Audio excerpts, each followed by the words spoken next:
bir sözleri, kanadı kırılmış yaralı bir kuş gibi acının orta yerinde soluksuz kaldım.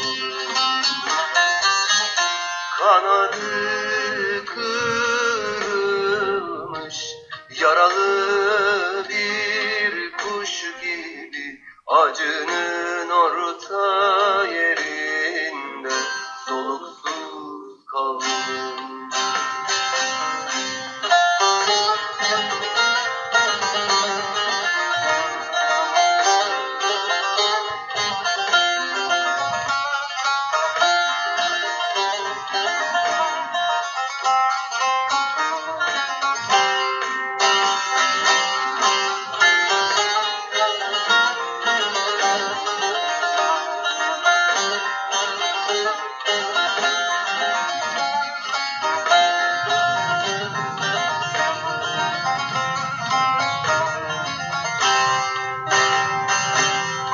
Sensizlik bir çığ gibi büyür içimde, alev alev tutuşur yanar tenimde.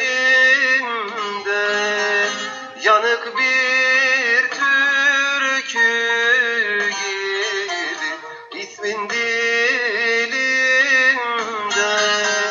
kanadı kırılmış yaralı bir kuş gibi acının orta yerinde soluksuz kaldım.